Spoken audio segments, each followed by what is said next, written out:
Hello, you great students. My name is Mr. Peter, and today I'm going to be reading a Dr. Seuss book to you.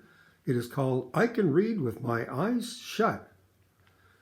That sounds pretty impossible, doesn't it? I wonder if he can really do it. Let's open up the book and see what he has to say. This character is the Cat in the Hat, and he's got a young friend with him, and they're both wearing red and white striped hats. And the cat says, I can read in red, I can read in blue, I can read in pickle color too. What does he mean by pickle color? Oh, green, I guess, the color of a pickle, just like his glasses are. The cat says, I can read in bed. He's got a good enough light, he can do that. And in purple and in brown. My goodness, he's got glasses that have one purple lens and one brown lens. Pretty special. I can read in a circle and upside down. I don't know if I could read anything upside down. This cat's pretty special. What else can he do?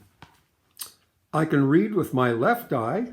He's got his right eye covered here, so he can do that. I can read with my right, and now he's got his left eye covered with something. I can read Mississippi with my eyes shut tight. Whoa, that's pretty special.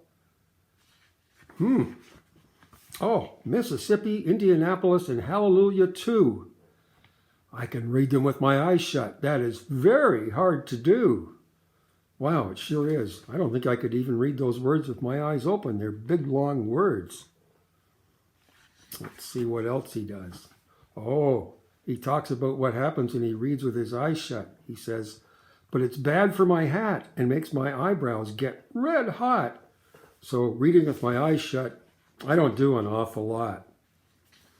Something special that he only does once in a while, I guess. And when I keep them open, I can read with much more speed. You have to be a speedy reader because there's so much to read. Obviously, this cat likes books. He's got a great one, big one there that he's carrying with his friend. And he tells us, you can read about trees and bees and knees. There's some guys in shorts showing off their knees. And knees on trees and bees on frieze. Sounds like a poem, doesn't it? Everything's rhyming. Now he's in a boat and he tells us you can read about anchors and all about ants. There's a whole army of little ants there. You can read about ankles and crocodile pants. Oh, that's the craziest thing I've ever seen. A crocodile and a pair of purple pants. And the cat tells us you can read about hoses. He's spraying the little cat. And how to smell roses. And what you should do about owls on noses. I don't think I'd want to have an owl perching on my nose. They got pretty sharp claws, haven't they? So he turns to his friend and says, young cat, if you keep your eyes open enough, oh, the stuff you will learn, the most wonderful stuff. He's got a whole cartload of books there. And he's telling him, you'll learn about fish bones and wishbones. You'll learn about trombones too. You'll learn about Jake the pillow snake and all about Foo-Foo the snoo. Wow, that's the craziest creature I've seen in a long time. I guess it's called a snoo, and it's got antlers and a big long nose and wears blue dresses.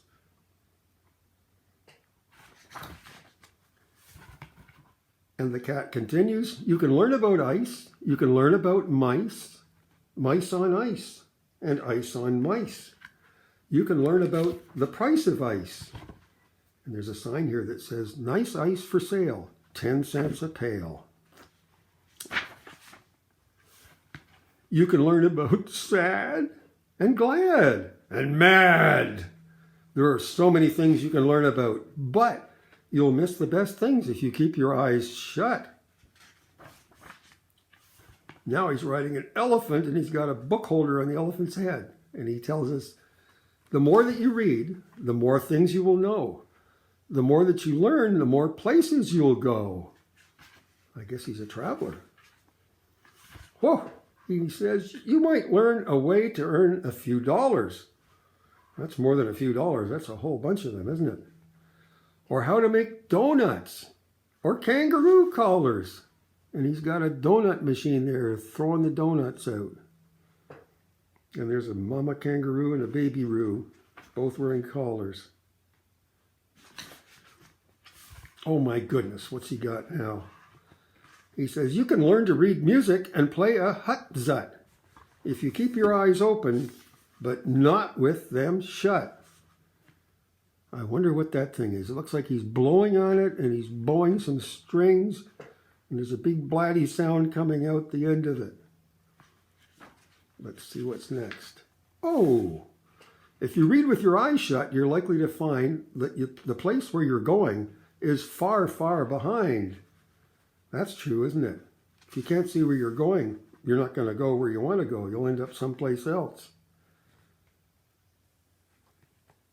And look at all the places he could end up. All these road signs. Dallas, San Diego, Schenectady, Lake Forest, Detour. You better keep his eyes open driving. Next, he finally tells us, so, that's why I tell you to keep your eyes wide. Keep them wide open, at least on one side. And he gives us a big wink to say goodbye. Thanks for listening. I hope you liked the book. Bye.